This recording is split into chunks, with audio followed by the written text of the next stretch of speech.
John Rustad reveals what we all knew. There were shenanigans in the latest BC election.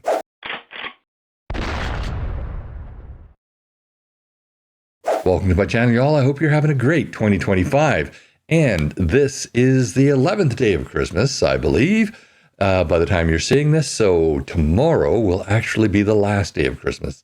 And that means I have to get ready to take my lights down the following day. But enough of that. I was reviewing some media today, and I came across this story in the Prince George Citizen.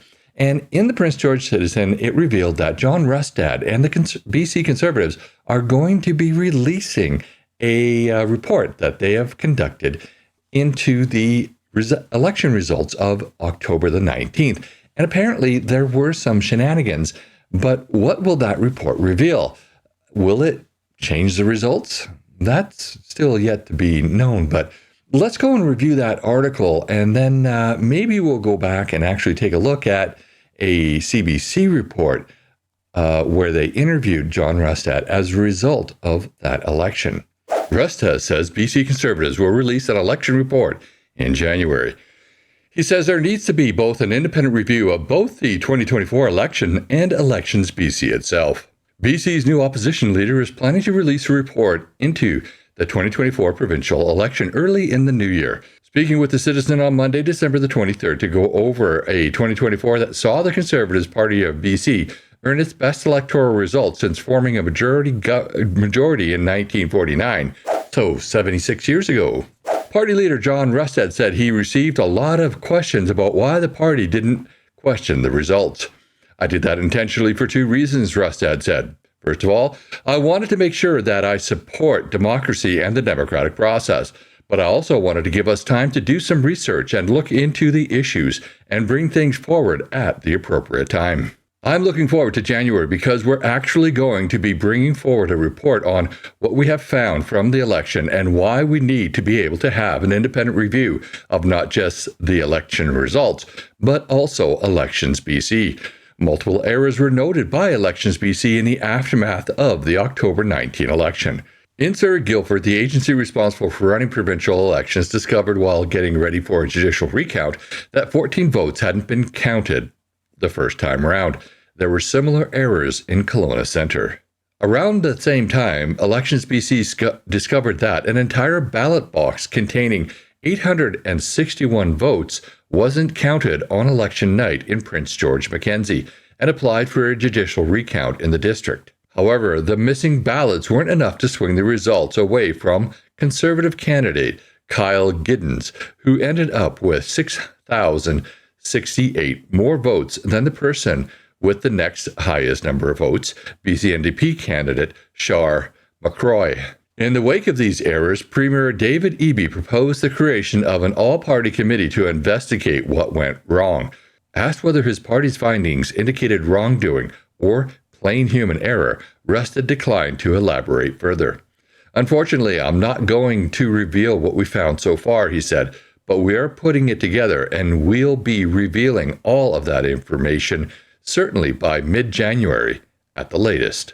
We can surmise from that John Rustad does not think that the results of the provincial election will be altered.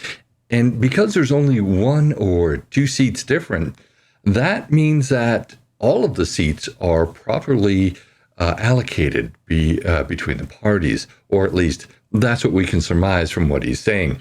And he doesn't want to question democracy, so he doesn't want to create this feeling within British Columbia that the election was stolen by any particular party. So I think that if he's satisfied, then we should probably also be satisfied. But I still have my doubts because of just all of the shenanigans that kind of went on, including election boxes that were taken home when they shouldn't have been, and that kind of thing.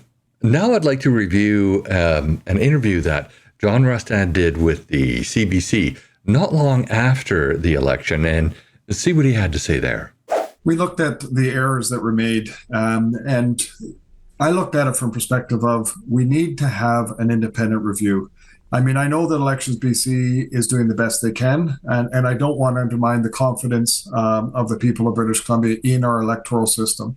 But when you have election that is this tight and you have boxes of ballots that were misplaced or that were not counted, it does bring into question sort of what has gone on and what else could potentially be there.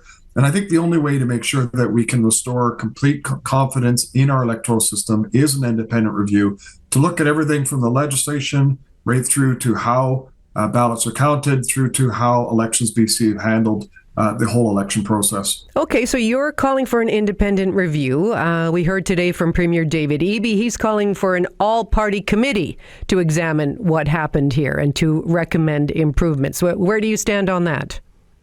The challenge with having an all-party committee is, of course, then you end up with partisan politics being at play with the government in control of an all-party committee, of course, with its majority. This is why you want to have an independent look at it, and with an independent look too, they can look at things. If you give them a full scope to be able to look at it, they can look at things, for example, of how telephone balloting is done. And how they are able to make sure that they're Canadian citizens and that they're the individuals who say they are as part of voting process.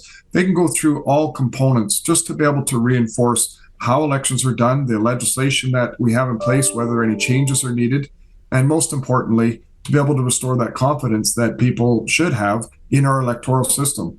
I think that's very important here. We need to have confidence in our electoral system. He's not questioning the results. He's not saying that the election was stolen from him. He's saying that we need to restore confidence in our elections because really, since in the past 4 years, probably even longer than that, we've had a lot of questions about the results of elections in North America and probably throughout the world, but in North America particularly. And this election was very, very close. Now, there's also a lot of questions as why did we need these ballot counters when prior elections we didn't have any and we knew the results on election night?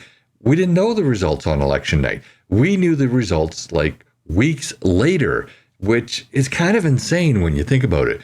So we used to count the ballots by hand and we knew the results immediately. But this time we had, automatic vote counters, like electronic vote counters, and we didn't know the results for weeks. So that's a little suspicious in my mind, but that's just my opinion. I'd love to know what you think. Put your comments down below. And while you're at it, please like this video, share with your friends and on social media. And if you haven't already, please subscribe to my channel and hit that bell notification so you never miss another video. Also, please join me at 6 p.m. Pacific time on Thursday evenings on YouTube and Rumble, where you can join in on the conversation.